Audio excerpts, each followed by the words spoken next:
नमस्कार, ज्योति विद्यापीठ के YouTube channel पर आप सभी का स्वागत है। आज पीटीटी का पेपर हुआ और इस पेपर का सॉल्यूशन लेके हम आपके सामने हाजिर हुए हैं। सबसे पहले अपन रीजनिंग का पेपर सॉल्व करेंगे। रीजनिंग के कुल इसमें 50 प्रश्न थे और 50 प्रश्नों का भी उत्तर बड़े ही सटीक आंसर के साथ में आपको बताया जाएगा। तो आप वीडियो को लास्ट तक देखते रहें। मैं बढ़ता हूँ पहले प्रश्न की ओर। तो सबसे पहला जो प्रश्न था वो कहता है कि श्रृंखला में अगली संख्या पहचानें। श्रृंखला दे रखी है, सबसे पहले 13, फिर 18, 28, 48। आप देख पा रहे हो इसमें सबसे पहले 13 और 18 का अंतर कितने का है? 5 का है। फिर 18 और 28 का अंतर 10 का है। 28 और 48 का अंतर 40 का है। इसी तरीके से देखा जाए यहाँ अंतर इनका हो जाए 20 का अंतर है। और फिर देखा जाए अंतर कितने रहे? 40 का आएगा तो हो जाएगा 48 में जब 40 ऐड करेंगे तो हो जाएगा 88। इसके बाद में दूसरे प्रश्न क्या कह रहा है कि निम्नलिखित प्रश्न में दिए गए विकल्पों में से संबंधित शब्द को चुनिए। जैसे कि एक डॉक्टर होता है, ये अपने को दवाई देता है। डॉक्टर क्या देता है? दवाई देता है। तो इसके संबंधित क्या अपन को मेज किताब देती है? बिल्कुल नहीं। अपने को पंखा ट्यूबलाइट भी नहीं देता है। लेकिन एक शिक्षक होता है, वो अपने को ज्ञान देता है। इसका मतलब इसका सही आंसर क्या हो जाएगा? शिक्षक ज्ञान। फिर तीसरे प्रश्न में बढ़ते हैं। लुप्त वर्णमाला का पद ज्ञात कीजिए। आपको वर्णमाला दे रखी है AFDIGL और फिर खाली जगह छोड़ रखा है। इसमें आप स्पष्ट रूप से देख पा रहे हो ए कितने पे आता है? ए आता है 1 नंबर पे आता है। ए 1 पे आता है। ए 1 पे आता है। इसी तरह इसके बाद में डी देख रहे हो, डी 4 पे आता है। अंतर देख रहे हो कितने का है? 3 का अंतर हो रहा है। इसी तरीके से डी के बाद में जी कितने पे? 7 पे आता है। यहाँ भी 3 का अंतर है। इसी क्रम में आगे भी अंतर 3 का ही रहेगा। 7 के बाद में 3 जोड़ेंगे 10 और 10 के हम सब जानते हैं जे होता है। तो अगला करने की जरूरत भी नहीं है क्योंकि इसमें जे एक बार पहले में एक जगह ही आ रहा है। इसका मतलब तीसरा ऑप्शन आपका राइट हो जाएगा, जे को। उसके बाद में आगे बढ़ते हैं चौथे प्रश्न पर।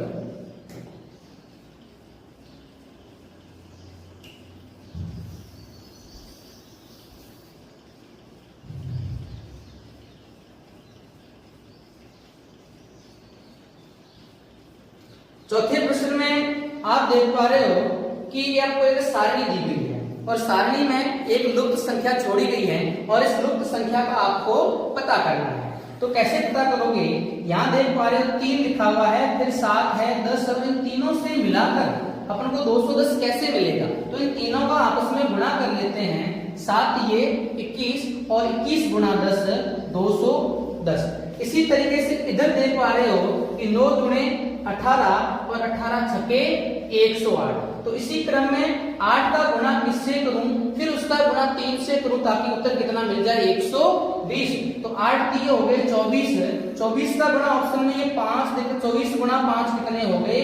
120। इसका मतलब आंसर सही क्या हो जाएगा? ए ऑप्शन हो जाएगा। आगे क्वेश्चन नंबर 5 की ओर बढ़ते हैं। निम्नलिखित में से विषम को खोजना है। अब देखिए विषम कैसे? पहले हाथी दे रखा है, फिर जिराफ है, फिर खरगोश है और फिर शेर है। आप सभी देख पा रहे हो ये तीनों जीव जो है, हाथी, जिराफ और खरगोश, ये सारे के सारे शाकाहारी हैं और जो शेर है ये क्या है? मांसाहारी है। इसका मतलब इनमें से अलग कौन हो जाएगा? ये शेर हो जाएगा। अपना सही उत्तर डी ऑप्शन हो जाएगा। आगे बढ़ते हैं क्वेश्चन नंबर 6 पर। तो क्वेश्चन नंबर 6 क्या कहता है? निम्नलिखित शब्दों को शब्दकोश के क्रमानुसार क्रमबद्ध कीजिए। इसमें आपको जो ABCD का क्रम है वो देखना है। कैसे देखोगे? बिल्कुल आपको फटाफट कर लेना है। कैसे? स्टार्ट में CAL देख पा रहे हो, सभी के अंदर CAL आ रहा है, तो ये कोई काम का नहीं है। इसके बाद देखो आप स्टार्ट के 2 ऑप्शन में A देख पा रहे हो, इसका मतलब इन दोनों में से कोई एक पहले आएगा। फिर देखो A के बाद में M आ रहा है, यहाँ भी M आ रहा है। इसका अभी तक इन दोनों में से ये तय नहीं कर पा रहे हैं इनमें से पहला कौन आएगा। फिर देखो ये I आ रहा है या O आ रहा है। आप सब जानते हो I कितने पे? 9 अंक पे आता है, O कितने पे? 15 पे आता है। इसका मतलब ये 9 क्या आएगा? पहले, यानी कि तीसरा जो है वो सबसे पहले आएगा। और आपको पूरा हल नहीं करना है क्योंकि क्योंकि तीसरा केवल एक ऑप्शन में ही है, इसका मतलब ऑप्शन डी जो है वो आपका करेक्ट आंसर हो जाएगा। इसके बाद में प्रश्न संख्या 7 पे बढ़ते हैं। तो सातवां प्रश्न क्या कर रहा है, इसमें आपको लुप्त पद ज्ञात करना है। कैसे? स्टार्ट में देख रहे हो MPSK, इधर QTWO, ये कह रहा है कि जैसा संबंध इन दोनों में है वैसा ही संबंध यहाँ आगे भी आपको पता करना है। इस M का आप नंबर देखते हो कितना होता है 13। इसी तरीके से इस M का Q से क्या रिश्ता हो गया, ये 13 और ये 17, यानी कि 4 प्लस कर रहे हैं अपन यहाँ पे। इसी तरीके आगे P 16 पे आता है, 16 और 4 20, 20 पे आ गया T, यानी 4 जोड़ा। S 19 पे आता है और W 23 पे आता है, 4 का अंतर। K 11 पे आता है, O 15 पे आता है, 4 का अंतर। ठीक इसी प्रकार यहाँ C आता है 3 पे, K आता है 11 पे, Z 26 पे, M 13 पे। तो 3 और 4 7 नंबर पे क्या आता है G, 11 और 4 15 पे आता है O। जब तक आप इतना हल करोगे तो आपको आंसर मिल गया होगा, क्योंकि GO सिर्फ आपको एक ही ऑप्शन में मिलेगा, वो है ऑप्शन संख्या बी। तो GODQ इसका सही आंसर हो जाएगा। फिर क्वेश्चन नंबर 8 की ओर बढ़ते हैं।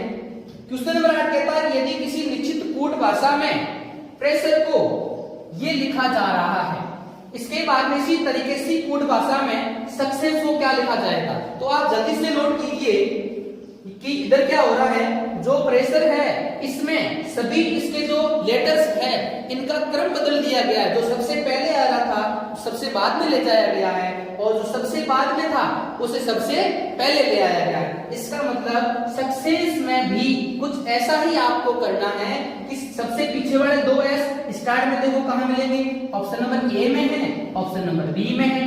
फिर ई आ रहा है, ई इसमें सिर्फ पहले में मिल रहा है, इसका मतलब ऑप्शन संख्या ए हो जा, वो अपना राइट हो जाएगा, और बी है इसके बाद में जितने ऑप्शन है वो सारे कट हो जाएंगे। ऑप्शन काटना सीखोगे तो जल्दी से प्रश्न को हल कर पाओगे। अगला क्वेश्चन नंबर 9। क्वेश्चन नंबर 9 को ध्यान से देखना, तो उसमें थोड़ी सी इस प्रश्न के अंदर कुछ त्रुटि है, वो भी आपको बताऊंगा कैसे है। इस प्रश्न में कहा गया है यदि पेस्टल को PASTLE, आप देख पा रहे हो PASTLE, इसमें टोटल 6 लेटर है, लेकिन इनको जब दर्शाया तब इन्हें 1 से लेकर 5 तक भी गिनती लिखी है। इसका मतलब किसी एक लेटर को इसने छोड़ दिया है। फिर आगे देखो इसने लिखा स्टॉक STOCK, स्टॉक 3 4 7 8 9 से दर्शाया। फिर पूछा इसने कि इसके जो पिकॉक है, ये पिकॉक जो है वो कैसे आएगा, इसका पिकॉक का मतलब कैसे निकालेंगे। तो ध्यान से देखना कि जो इसमें P है, P को इसने 1 से दर्शाया, P को किससे दर्शाया, 1 से दर्शाया। इसी तरह जो A है, इस A को इसने 2 से दर्शाया, A को किससे दर्शाया, 2 से। S को किससे दर्शाया, 3 से। T को 4 से, L को 5 से, लेकिन E पीछे बच गया है।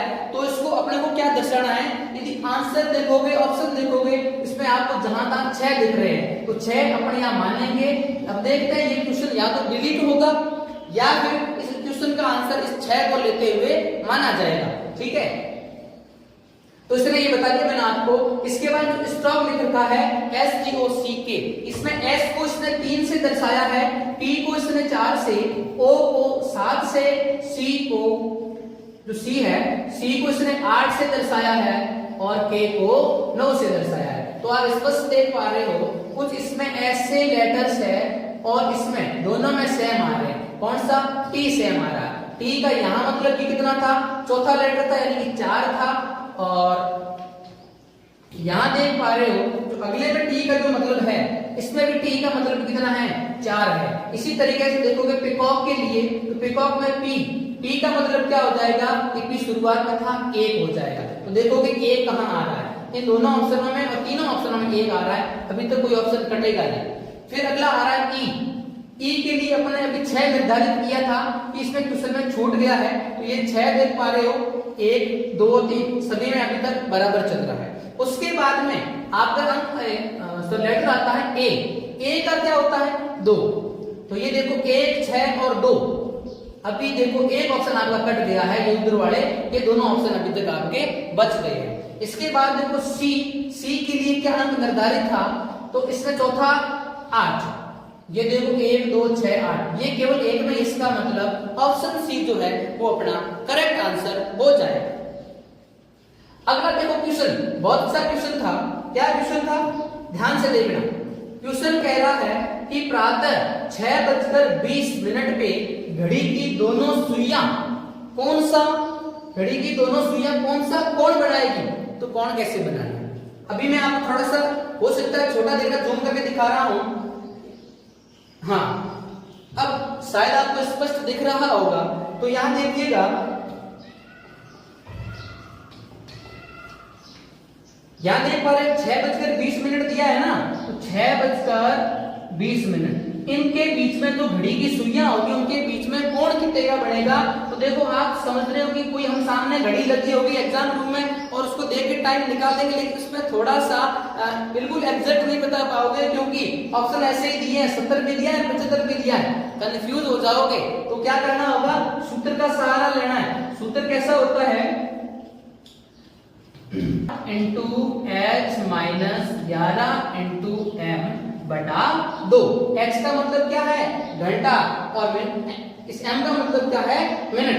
ठीक है, तो 60 गुणा 6 माइनस 11 गुणा मिनट कितने दे रखे हैं, 20 मिनट दे रखे हैं, बटा 2। तो 60 गुणा 6 बराबर 360 माइनस 11 गुणा 20 220 बटा 2। तो 360 में से 220 गए 140, 2 का भाग दिया 70, कितना आंसर आ गया 70। तो ये होगा 70 डिग्री कोण आ गया। अगले क्वेश्चन पे बढ़ते हैं। अगला क्वेश्चन क्या कहता है कि शब्दों को अर्थपूर्ण क्रम में जमाइए, यानी कि एक परीक्षा दे रखा है, कक्षा दे रखा है, प्रवेश दे रखा है, परिणाम और शिक्षण। आप सभी जानते हो किसी विद्यालय के अंदर सबसे पहले प्रवेश लिया जाता है, यानी कि 3 से आगे मैंने तो नहीं करनी है, 3 से एक ही ऑप्शन है, तो 3 2 5 1 4 बिल्कुल सही है। ठीक है, आगे देखिएगा, सबसे इसके आगे क्वेश्चन नंबर 12 पे बढ़ते हैं। यहाँ लिख रखा है निम्नलिखित में से कौन सा चित्र भाषाओं फ्रेंच और जर्मन के बीच संबंध को सही दर्शाता है। छोड़ो इसको, मैं सीधा बताता हूं कि जो है ऊपर सबसे पहले दोनों भाषाएं हैं, ये दोनों किसके लिए हो गया, भाषाओं के लिए हो गया।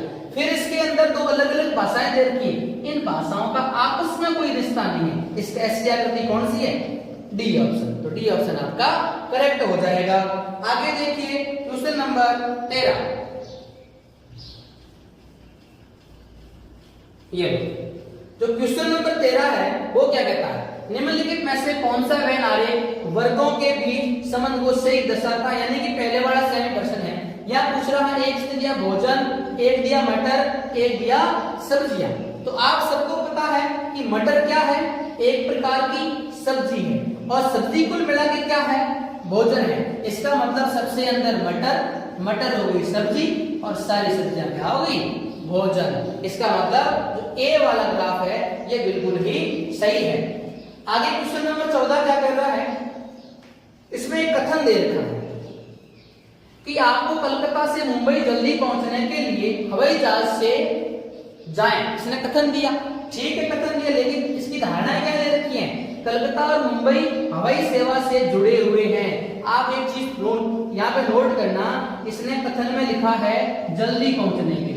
क्या लिखा है, जल्दी पहुंचने के लिए। लेकिन कुछ लोग मेरे जैसे जिनको धीमे पहुंचना है, तो ऐसा आवश्यक थोड़ा ही है कि इसमें वो सिर्फ हवाई जहाज की यात्रा करेगा, वो ट्रेन से भी जा सकता है, वो बस से भी जा सकता है, ठीक है ना। तो देखो इसका पहला इसने क्या कथन दिया है कि कलकत्ता और मुंबई हवाई सेवा जुड़े हुए हैं। बिल्कुल बात सही है, हवाई सेवा से जुड़े हुए इसलिए वो हवाई जहाज से जा रहा है। दूसरा क्या कथन दिया कि कलकत्ता से मुंबई जाने का कोई अन्य साधन नहीं है, ऐसी इस कथन में कोई बात कही गई नहीं है। तो आपकी जो दूसरी धारणा है ये इस प्रश्न से मैच नहीं करती है, इसका मतलब केवल एक अंतर्निहित है, ये आपका राइट होगा।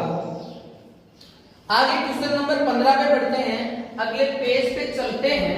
ये देखो, ये क्वेश्चन नंबर 15 जो आपको स्पष्ट नजर आ रहा होगा, इसमें आप देख पा रहे हो एक ग्राफ दे रखा है, और फिर ग्राफ से आपको प्रश्न पूछे जा रहे हैं।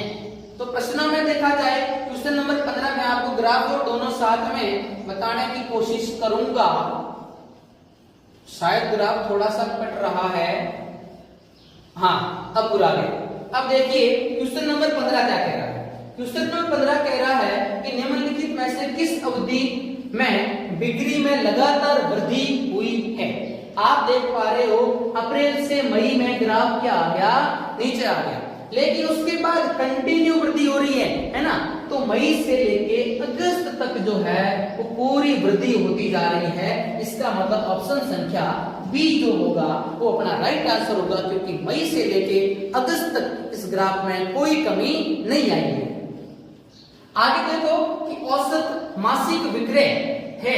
अब आप ध्यान से देखोगे ना तो औसत कैसे निकालना है सबको पता है कि राशियों का योग बटे राशियों की संख्या। तो जल्दी से मैं करवाता हूं। ये देख पा रहे हो पहला ग्राफ कहां तक आ रखा है, 500 पे आ रखा है। दूसरा ग्राफ 400 पे, तीसरा ग्राफ 800 पे, चौथा 1000 पे और पांचवा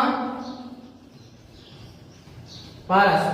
इन सभी को ऐड करेंगे तो इनकी टोटल वैल्यू कितनी आ जाती है, 500, 400, 900, 9 और 1700, ये 2700 और ये 3900। टोटल वैल्यू कितनी आ गई, 3900। अब 3900 में कितने महीनों का रिकॉर्ड है अपने पास में, 5 महीनों का रिकॉर्ड है। तो इसमें किसका भाग दे देंगे, 5 का पहले 7 पंजे 35, 7 बार चला गया, 4 से 40 और 8 बार फिर 0, 780 अपने ऑप्शन नंबर डी में राइट है। इसके बाद में अगला, वैसे देखा जाए तो पेपर का लेवल ठीक था, कह सकते इतना कठिन नहीं था, लेकिन जो बच्चों ने बिल्कुल तैयारी नहीं की उनके लिए तो कठिन ही होने वाला है। लेकिन जिन बच्चों ने तैयारी की है उनके लिए पेपर इतना हार्ड नहीं था। ठीक है, आगे देखो। निम्नलिखित में से किस महीने के दौरान पिछले महीने की तुलना में बिक्री का अनुपात सर्वाधिक है। आपको इस ग्राफ को देखते हुए उत्तर देना है। ग्राफ में देख पा रहे हो यहाँ जो इनकी, यहाँ तो इसमें कमी हो रही है, यहाँ वृद्धि हुई है कितने की, यहाँ वृद्धि हो गई है 400 की। उसके बाद में सभी में 200 की वृद्धि हो रही है। तो आप इसका आंसर क्या दे दोगे कि मई से जून में जब जा रहा है तो वृद्धि कितने की ले रहा है, 400 की वृद्धि ले रहा है। तो इसने पूछा क्या है, किस महीने के दौरान पिछले महीने की तुलना में बिक्री का अनुपात सर्वाधिक है। तो आप देख पा रहे हो कि जो जून महीना है, जून महीने में पिछले महीने के दौरान जो है पिछले महीने की तुलना में ज्यादा इसमें क्या हुई है, बिक्री हुई है। इसका मतलब अपना सही आंसर क्या हो जाएगा, जून हो जाएगा। आगे बढ़ते हैं विद्यार्थियों। एक मिश्रण में सीमेंट और पानी का अनुपात जो है वो 4:3 दिया गया है। यदि मिश्रण में 5 लीटर पानी मिलाया जाए तो अनुपात 4:5 हो जाता है। दिए गए मिश्रण में सीमेंट की मात्रा ज्ञात कीजिए। बिल्कुल शॉर्टकट बताऊंगा, आपको ध्यान से देखना है। कैसे, देखो सबसे पहले सीमेंट, ये इधर देखो सीमेंट है और इधर पानी है ना। तो सीमेंट का कितनी वैल्यू है, 4 और इसमें पानी कितना है, 3।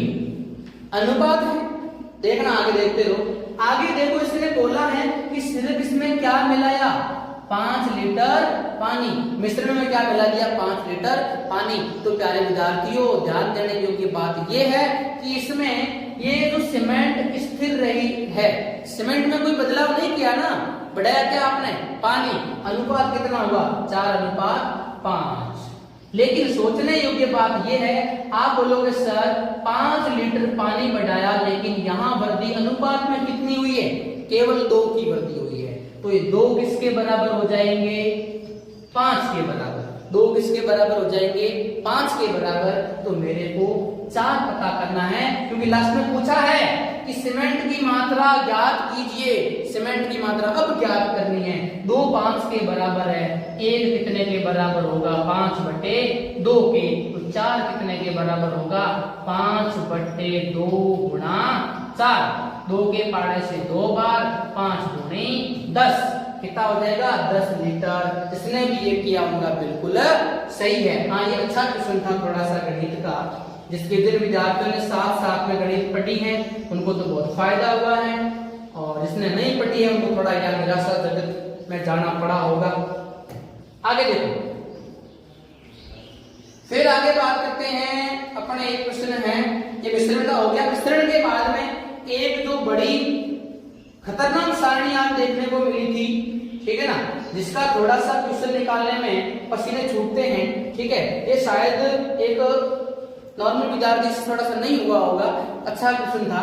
कैसे, इसका मैंने देखो, क्योंकि कोई भी रीजनिंग में नियम होता नहीं है, नियम मैंने पढ़ा है, मैं बताता हूं। यहां से शुरू करते हैं, ए से, यहां से शुरू करनी है, यहां से आपको 5-5 जोड़ते जाना है, इस सारणी के चारों ओर घूमते जाना है, लास्ट में वहीं पहुंचोगे जहां आपका उत्तर आपका इंतजार कर रहा है। 1 से स्टार्ट हुए थे, 5 जोड़े 6 में 5 जोड़े 11 पे के आ गया, और 11 में 5 जोड़े 16 पे पी आ गया, इससे 16 में 5 जोड़े 21 पे यू आ गया, 21 में 5 जोड़े 26 पे जेड आ गया। वापस शुरू हो गई एबीसीडी शुरुआत से, वापस जेड में 5 यानी कि ई पे पहुंच गई, 5 पे आता है, फिर जे 10 पे 5 को और जोड़ दिए, फिर ओ 15 में 5 और जोड़ दिए, टी में 20 पे आता है और 5 जोड़ दिए, और घुमा दो अपनी गाड़ी को, यहाँ घूम गए तो यहाँ 25, 20 से 5 25। अब 25 के बाद में 5 कैसे जोड़ोगे, एक तो हो गया जेड वाला, फिर 4 वापस शुरुआत से हो गए, तो ये 5 और प्लस तब ये डी बन गया।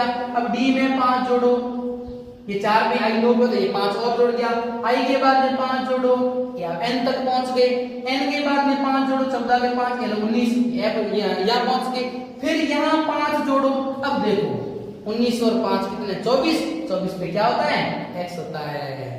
बड़ा खतरनाक क्वेश्चन था। चलिए आगे बढ़ते, इसका मतलब इसका आंसर एक्स राइट हो जाएगा।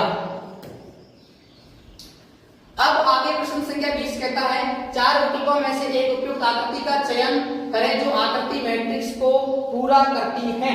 इसका थोड़ा कंफर्म आंसर तो नहीं मिला है, लेकिन फिर भी एक आइडियाज बता रहा हूं, हो सकता है कुछ मिस्टेक हो जाए। जैसे इसमें पहले वाले में इस आकृति में इसने क्रॉस लगाया, छोड़ दिया खाली, दूसरी आकृति में बीच में क्रॉस लगाया, तो वापस ऐसी कोई खाली आकृति थी नहीं, तो उसके लिए अपन ने क्या सोचा, इस तीसरे को देखते हुए मैं आपको मेरा विचार बता रहा हूं। यहाँ पे आप प्लस था, क्रॉस किया, ये 4 बिंदु लगा दिए। 4 बिंदु क्यों लगाए, क्योंकि यहाँ खाली जगह बन रही थी, यहाँ सारी आकृति इस प्रकार बन रही है, यानी कि बीच में जगह खाली है और खाली जगह में इसने बिंदी लगा दी। तो इसी प्रकार ऊपर वाली में भी ऐसी आकृति जब इसने बढ़ाई, यहाँ भी दोनों जगह खाली जगह पड़ी थी या बिंदियां लगा दी। इसके आधार पे ऑप्शन नंबर सी इसका राइट होता है, और इसके पास में कोई अलग विधि नहीं थी जिससे ये आंसर मिल रहा था। इसका मतलब इसका सी आंसर राइट होगा। क्वेश्चन नंबर 21 को देखा जाए, आकृति यहाँ पर को सेट करनी है, तो बिल्कुल आसान था। इस बीच वाली आकृति को सबसे बीच में रखो, फिर वापस इस आकृति को लेके आओ, फिर वापस बीच वाली को क्रॉस हटा दो। तो इसी तरीके से बीच में त्रिभुज आ गया, फिर ये आयत आ जाएगा, फिर वापस ऊपर त्रिभुज आ जाएगा। इसका मतलब ऑप्शन नंबर डी राइट हो जाएगा। आगे 22वां प्रश्न, एक महीने का 7वां दिन शुक्रवार से 3 दिन पहले है। ध्यान से सुनना, इसने थोड़ी सी आपको प्रश्न ठीक दिया है। यदि महीने का 7वां दिन शुक्रवार से 3 दिन पहले आता है, तो शुक्रवार से 3 दिन पहले कौन सा वार आता है, मंगलवार आता है। कौन सा वार आता है, मंगलवार। और मंगलवार को इसने कौन सी तारीख दी है, 7 तारीख दी है। मंगलवार को कौन सी तारीख दी है, 7 तारीख। और पूछा है 19 तारीख को कौन सा वार होगा। अब देखो, जब 7 तारीख को मंगलवार है, तो वापस आगे आने वाली 14 तारीख को क्या वार आ जाएगा, वापस मंगलवार आ जाएगा। फिर उसके बाद में 21 तारीख को क्या वार आ जाएगा, उसमें भी आपको मंगलवार आ जाएगा। पूछा इसने किसका पूछा है, 19 का पूछा है, तो 21 वाले से 2 दिन पहले, मंगलवार से 2 दिन पहले रविवार, क्या आ जाएगा, रविवार। अब आगे देखना अगला question, question number 23। Question number 23 को देखा जाए तो निम्नलिखित करने में लुप्त पद कौन सा है। आसान था, कोई टफ नहीं था। इस 37 में 3 जोड़ने थे, फिर वापस 40 में 5 जोड़े, फिर 45 में 7 जोड़े, इसी तरीके से 52 में 9 जोड़े, 61 में 11 जोड़े, 72 में 13 जोड़े, तो 85 में क्या जोड़ेंगे, 15। आंसर हो जाएगा 100। ठीक है, आगे बढ़ते हैं। क्वेश्चन नंबर 24वां क्वेश्चन क्या कहता है कि निम्न में से कौन सा विकल्प दूसरों से अलग है। देखो इसमें अलग अलग विद्वान अपना अलग अलग उत्तर निकालेंगे, लेकिन मुझे ऐसा लगा कि इसमें देखो जो 3 अन्य देश हैं ये अपने भारत से सीमा नहीं बनाते हैं। 3 अन्य देश भारत से सीमा नहीं बनाते हैं, लेकिन जो श्रीलंका है ये भारत से सीमा बनाता है, भारत का पड़ोसी देश है। जो श्रीलंका है ये भारत का पड़ोसी देश है, इसलिए इसका आंसर मैंने श्रीलंका माना है। बाकी सारे देश भारत से सीमा नहीं बनाते हैं, इसका आंसर श्रीलंका होगा। इसके बाद में क्वेश्चन नंबर 25वां, निम्न में से कौन सा असंगत है। इसमें कावेरी, चंबल, गंगा ये तीनों क्या है, नदियां हैं, लेकिन भाखड़ा नागल क्या है, बांध है। इसका मतलब ये डी ऑप्शन जो है इन सबसे अलग हो जाएगा। 25 प्रश्न हो चुके हैं, थोड़ा धैर्य बनाए रखें क्योंकि रीजनिंग का थोड़ी सी क्लास तो लंबी हो रही है, इतना धैर्य आपको रखना पड़ेगा। आगे देखो 26वां प्रश्न। 26वां प्रश्न क्या कहता है कि जो एक आकृति आपको अंक अक्षर दे रखा है, टेक्स्ट क्या दे रखा है, टेक्स्ट दे रखा है। इस टेक्स्ट की आपको क्या करनी है, दर्पण छवि बतानी है। दर्पण छवि कैसे बताओगे, तो आपको दर्पण को इस आकृति के राइट साइड में रखना है। कैसे, जैसे यहां लिखा मैंने टेक्स्ट, यहां लिखा टेक्स्ट और यहां रखूंगा इसके में दर्पण, ठीक है ना। तो टेक्स्ट दर्पण x कैसा, सेम दिखेगा, a कैसा, सेम दिखेगा, t भी सेम। x a t कहां ऑप्शन है, ये चौथा ऑप्शन हो जाएगा, ठीक है। अगला प्रश्न, अगला प्रश्न, निम्नलिखित को तार्किक क्रम के रूप में व्यवस्थित कीजिए। इसमें आप देख पा रहे हो, शुरू करोगे या तो देखो सबसे ऊपर से शुरू करो या सबसे नीचे से शुरू करो। तो सबसे ऊपर कंधा है, लेकिन कंधे वाला ऑप्शन शुरुआत में नहीं दिया, तो सबसे लास्ट में उंगली से शुरू करो। उंगली के बाद में आप पहुंच जाओगे हथेली पे, हथेली से पहुंच जाओगे कलाई पे, कलाई के बाद में कोहनी पे और कोहनी के लास्ट में कंधा आ जाएगा। 5 से शुरू कर रहे हो, 1 पे खत्म हो रहा है। ऑप्शन नंबर डी आपका राइट आंसर। अगला देखो 28वां प्रश्न, बहुत आसान है, कुछ को लगा हुआ मुश्किल है, लेकिन ऐसी बात नहीं है, इधर ध्यान देना। इन दोनों का गुणा करो, उत्तर आएगा, उसमें +1 करो, पड़ोसी संख्या मिल जाएगी। 3 पंजे 15, 15 + 1 16, 16 पंजे 80, 80 + 1 81, 81 × 5 405 +1 406। इसी तरीके से जब 5 का गुणा 406 से करते हैं, 406 × 5, 6 पंजे 30 का 0 80 30, 5 का 0 से गुणा 0 और 3 और 5 चौके 20, 2030 +1 जोड़ेंगे 2021 आपका राइट आंसर होगा। अब देखो इससे अगला प्रश्न है, इसका मैं आपको अभी नहीं बताऊंगा क्योंकि इस पर मैं अभी कंफर्म नहीं हूं, इस प्रश्न पे कंफर्म नहीं हूं, इसलिए इसका आंसर मैं नहीं बताऊंगा। आपको फिर आपको कहीं YouTube चैनल पे आपको कहीं जो YouTube की पोस्ट होगी वहां से आपको इस प्रश्न का आंसर मिल जाएगा। कैसे क्वेश्चन को आपको किसी को यदि आइडिया हो तो मेरे को इसमें कमेंट कर देवे, ठीक है। मैं अभी आपको एक आइडिया के आधार पे आंसर बता देता हूं। जैसे कि जो जीवाश्म होते हैं, जो जीवाश्म होते हैं वो कब मिलते हैं, जीवाश्म जिनकी विलुप्ति हो गई है, यानी कि जो पहले कुछ पशु पक्षी वगैरह दब गए थे, उनकी जो दबने के बाद में तो उनका जो मिला वो जीवाश्म, तो जो इसी प्रकार जो पोखर है इसका निर्माण किससे होता है, तो या तो झील से या जो एक ऑप्शन ए और सी या झील या बारिश, इसमें से कोई एक ऑप्शन है इसका राइट हो जाएगा। और यदि आपको कुछ अलग लगता है तो आप कमेंट बॉक्स में जरूर बता देना। अब देखो अगले क्वेश्चन की ओर, क्वेश्चन नंबर 30 की ओर। यदि 2 है 55 तो 6 होगा, इसका भी हाँ, ये जो क्वेश्चन है 2 है 55 तो 6 होगा, इसका कोई खास मुझे रीजन नहीं मिला, लेकिन जैसा कि इस ऑप्शन के अनुसार देखा जाए तो 2 + 3 कितने होते हैं 5, और इस 5 को 2 बार रिपीट कर लिया गया। उसी प्रकार 6 + 3 कितने होते हैं 9, और 9 को डबल रिपीट कर दिया जाए तो 99 बन जाएंगे। इस प्रकार इसका आंसर दे सकते हैं। अगला देखना बेटा, बहुत अच्छा क्वेश्चन है। एक परिवार घूमने निकला, अब पता नहीं कहां निकला लेकिन घूमने निकला। पुत्री अपने पिता से आगे चली, पुत्री अपने पिता से आगे चली, ये देखो डॉटर आगे किससे चली, अपने पिता से, ये फादर। फिर पुत्र अपनी माता से पीछे चल रहा था, पुत्र जो था, सन जो था, ये अपनी माता मदर से पीछे चल रहा था, इसका मतलब मदर को ऊपर लिखा जाएगा।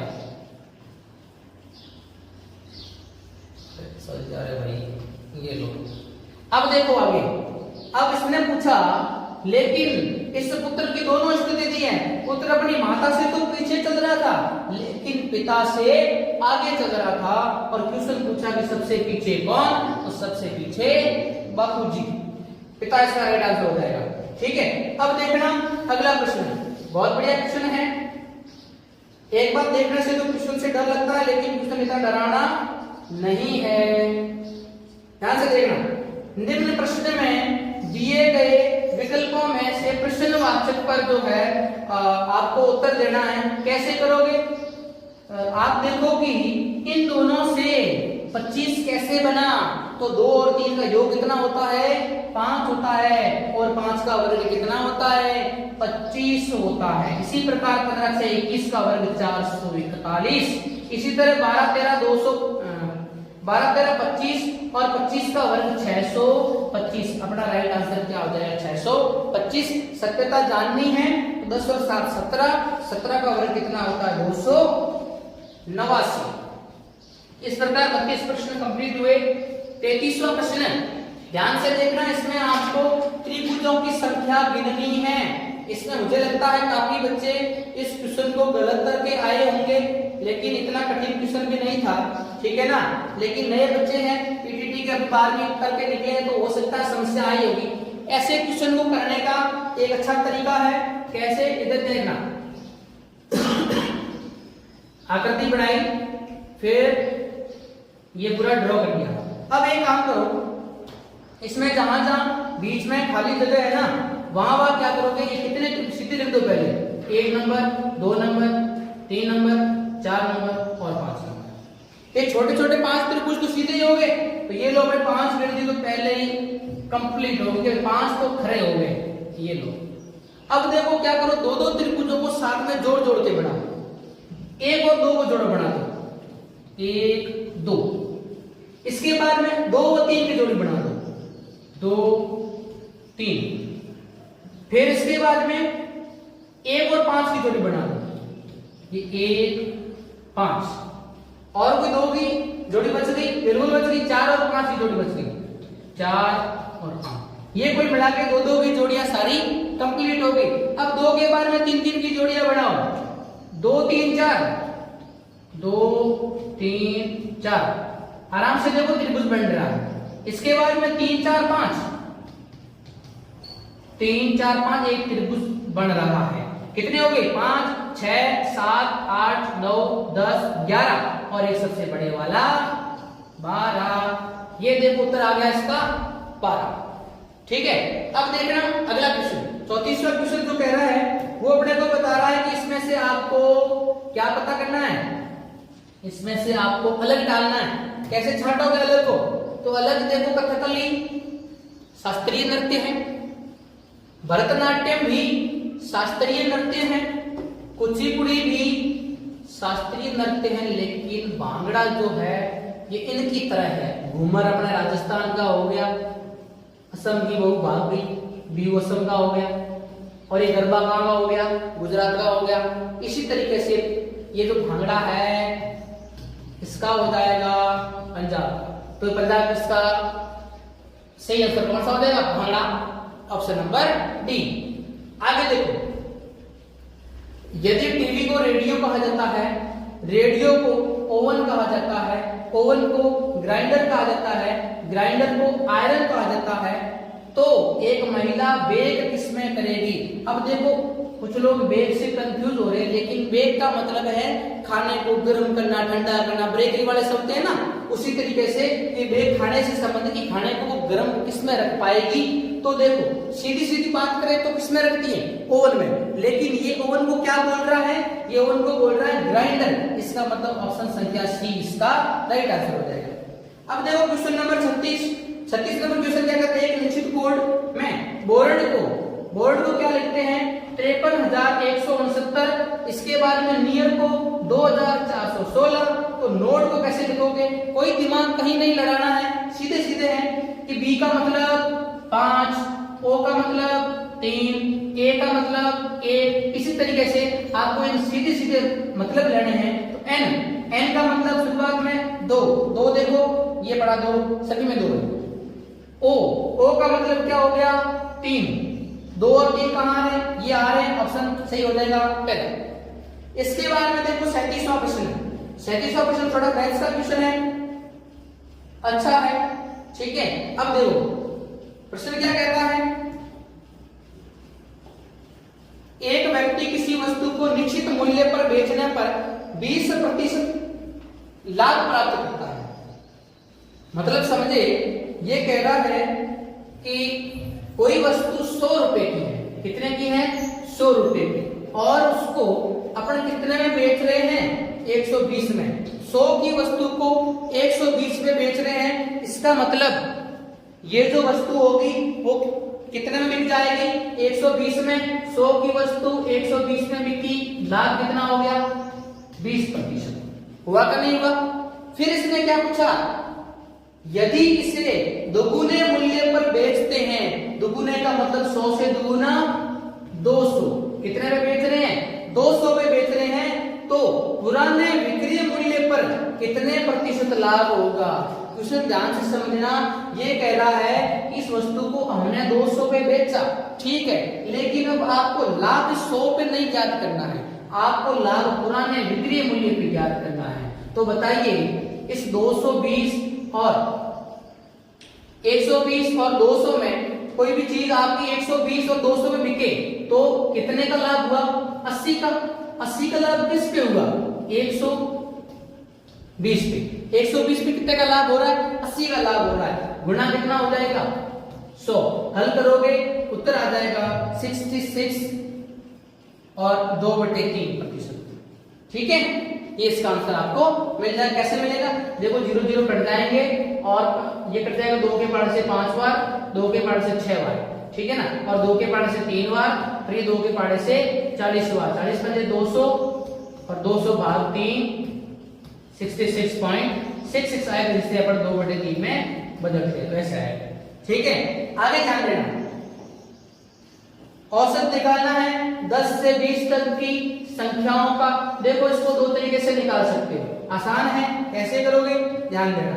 एक तो आप कैसे करो, संख्या लिखो आप आराम से 10 12 14 16 18 20, ऊपर 3 छूट गई, नीचे 3 छूट गई, 14 और 16 के बीच में क्या बच गया 15, उत्तर मिल गया। दूसरा, इन सभी को जोड़ो तो 10 12 14 16 18 20 को जोड़ोगे तो उत्तर आएगा 90। कितना आएगा 90, यानी कि हो गया अपने राशियों का योग 90। 90 में कितने हिस्से होने 6, तो 15 छक्के 90, फिर उत्तर कितना आएगा 15 का राइट आंसर होगा। फिर 38 प्रश्न कंप्लीट हुए। अगला 39वां प्रश्न, कि दिए गए विकल्पों में से संबंधित शब्द युग्म का चयन कीजिएगा। कि अपन जो दांत होता है, दांत किस काम आता है कि चीज को काटने के लिए काम आता है, तो उसी तरीके से पैर हमारा चलने के काम आता है।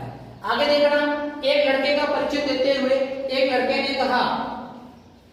ने कहा वह मेरे चाचा के पिता मतलब मेरे दादा की बेटी, यानी कि दादा की बेटी क्या लगी अपनी बुआ का बेटा है, बुआ का बेटा। अब देखो बुआ का बेटा क्या होगा, बुआ बेटा भाई होगा, है ना। इसने ऑप्शन क्या दे रखा था, भाई का दे रखा था, ये लो भाई अपना राइट आंसर। इसके बाद में एक प्रश्न क्या कह रहा है क्वेश्चन की, किसी काम को कार्य को करना है तो ये इसको 12 दिनों में पूरा कर देता है अकेला। और ब दोनों साथ में मिलते हैं तो उस कार्य को 8 दिनों के अंदर संपन्न करते हैं। इसी तरीके से फिर यदि बी अकेला करे तो उस काम को कितने दिनों में करेगा। तो ध्यान से देखना, इस प्रश्न में अपन क्षमता निकालेंगे। ए जो है इसके पास में टोटल काम कितना है 12, मान लेते हैं एक दिन में एक काम करता है, तो उसका एक दिन का कार्य कितना हो जाएगा, 1/12। ठीक, ये ए का कार्य है। ए और बी दोनों साथ में मिलते हैं, तो इसी प्रकार इनका कार्य कितना हो जाएगा 1/8। अपने को तो क्या करना था, इस a बटे b कुल कार्य में से इस a की क्षमता घटा लो तो पीछे b की क्षमता आ जाएगी, b की क्षमता आ जाएगी तो b के दिन आ जाएंगे। कैसे, ध्यान देना, 1/8 1/8 ये तो कुल है, इसमें से किसका घटा, a वाला 1/12।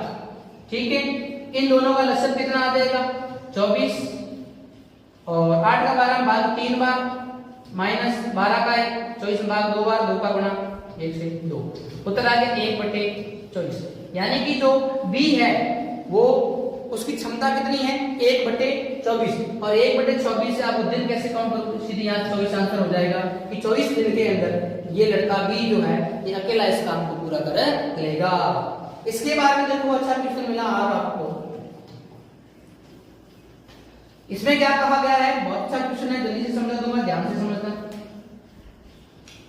अरुण और दीपक की वर्तमान आयु के बीच का अंतर कितना है 14 वर्ष है। 7 वर्ष पूर्व उनकी आयु का अनुपात क्रमशः 5:7 था, तो दीपक की वर्तमान आयु क्या है।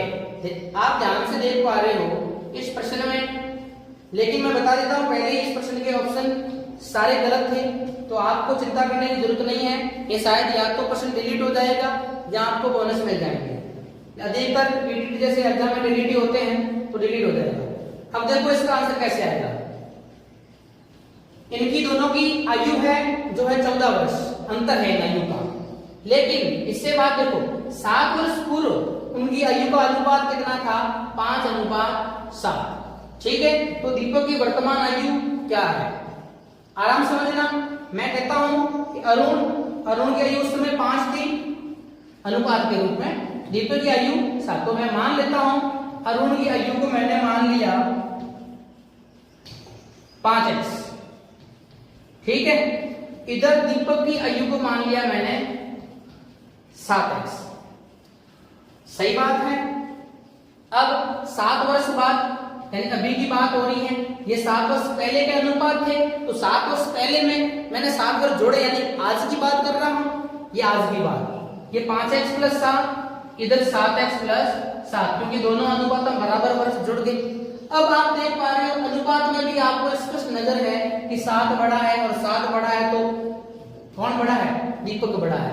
अब इनकी आज के टाइम में इनकी उम्र का अंतर कितना है 14, तो ये दीपक की आज की आयु अरुण की आज की आयु, तो दीपक की आयु में से अरुण की आयु पर घटाते हैं तो कितना वर्ष बचेगा 14 वर्ष बचना चाहिए। इसको एक समीकरण के रूप में लिखता हूं मैं एक नए पेज पे कि 7x + 7 ये किसकी आयु है, दीपक आज की आयु है, और इसमें से मैं अरुण की आयु को घटाऊंगा कैसे 5x + 7, अंतर कितना आना चाहिए प्रश्नानुसार 14 आंसर आना चाहिए। ठीक है, अब इसको सॉल्व करते हैं तो 7x + 7 माइनस उससे खुलेगा दोनों माइनस के हो जाएंगे प्लस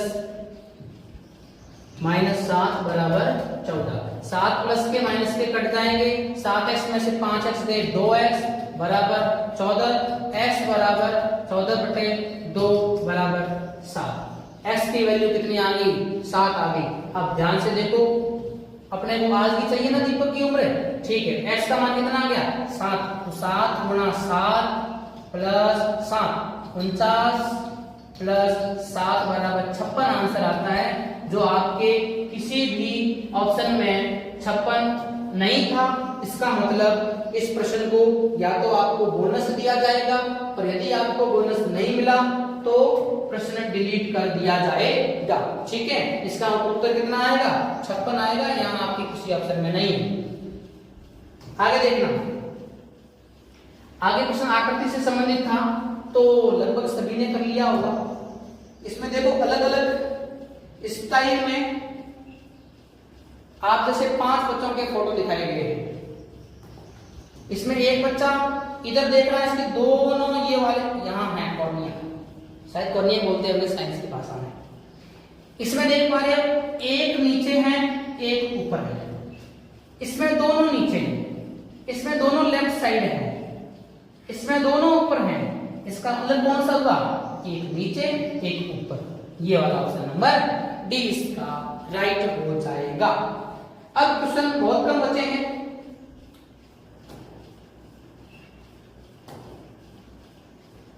बात करते हैं क्वेश्चन नंबर 44 पे। क्वेश्चन नंबर 44 कहता है कि 5% वार्षिक ब्याज की दर से 10 वर्षों में कितनी धनराशि पर 120 रुपए का ब्याज मिल जाएगा। तो मैंने बहुत बार बताया होगा कि एक ही सूत्र चलता है ब्याज के लिए, समुद्र, है ना, समय गुणा मूलधन गुणा दर बटे 100। अब अपने को ब्याज दे रखा है तो ब्याज की जगह ब्याज लिख दो 120, समय कितना दे रखा है 10 वर्ष, मूलधन पता नहीं है, x लिख दो, दर कितनी है 5/100, इसका वजन गुणा करो 120 गुणा 100, इनको नीचे ले आओ 10 गुणा 5 बराबर x, ये 0 0 कट जाएगा, 5 के पार्ट से 2 बार, 2 गुणा 120 बराबर 240, आंसर आ जाएगा 240। अगला क्वेश्चन अच्छा क्वेश्चन है, ठीक है, ज्यादा तो अच्छा नहीं है। रघु और बाबू दोनों जुड़वा पुत्र हैं, दोनों जिनका जन्म एक ही दिन हुआ था। अब इनका दो रिश्ता दे रखा है, एक रिश्ता तो आपको बाबू का मिलेगा, एक रिश्ता आपको रघु की ओर से मिलेगा। तो बाबू की बहन रीना है, अपने पे ले लो, अपनी बहन रीना का पति राजन अपने लिए क्या हो गए, जीजाजी हो गए। ये बात खत्म हो जाती है यहां तक कि ये जीजाजी बन गया, ठीक। अब रघु से शुरू करो। रघु की मां लक्ष्मी है, यानी अपनी माताजी, और लक्ष्मी का पति राजेश यानी अपने पिताजी, ये बात पिताजी तक खत्म होती है। अब बोला है राजेश, यानी ये पिताजी का राजन से क्या संबंध है, ये पिताजी जीजाजी के क्या लगते हैं, ससुर जी लगते हैं। हो गया क्वेश्चन, बहुत आसान। अगली श्रृंखला को सोल्व करना है। 2 में 3 जोड़े 5 में 4 जोड़े 9। अब देखो यहाँ जोड़े 3, यहाँ 4, यहाँ कितना जोड़ोगे, ऑब्वियसली 5 जोड़ोगे। 9 और 5 कितने हो गए 14। फिर देखो 6 जोड़ो 20, फिर 7 जोड़ो 27, तो आंसर क्या मिल गया 14। दिए गए उत्तरों में से कौन सा शब्दों का सार्थक क्रम होगा, इसमें आप देख पा रहे हो कि आपको क्रम व्यवस्थित करना है। सबसे ऊपर आप ललाट के बाद में आंखें, आंखों के बाद में कान, फिर नाम और फिर होठ, मिला लेना कौन सा सही हो रहा है, तीसरा हो रहा है। इसके बाद इनमें से कौन सा एक लीपर्स है, तो जिसमें 4 का भाग जाता है वो लीपर्स है 1704। आधे घंटे में एक घड़ी की लंबी सुई कितने मिनट घूमेगी, कितने डिग्री का कोण बनाएगी, तो आपको पता है आधे घंटे में कोई घड़ी जब पूरे 12 बजते तो यहाँ होते हैं, जब 12:30 होते हैं तो घड़ी पूरी यहाँ आ जाती है, इस पे आ जाती है, कितने घूमी 180 डिग्री का, तो ये 180 कहां गया, ये 180, ठीक है। अब देखो लास्ट प्रश्न है, इसमें आपको लुप्त संख्या ज्ञात करनी है, बहुत आसान प्रश्न था, इन सभी का ऐसे गुणा करना था। 8 बजे 40, 40 × 400, 6 9 54, 54 गुणा 7 378, 7 बजे 35, 35 गुणा 9 315। इसी के साथ में आज की अपनी रीजनिंग की क्लास को समाप्त करते हैं, और इसके बाद आपको जीके की क्लास मिलेगी, शिक्षण अभिरुचि की क्लास मिलेगी, इसी के साथ में हिंदी की क्लास का संपूर्ण सॉल्यूशन आपको प्राप्त होगा। आप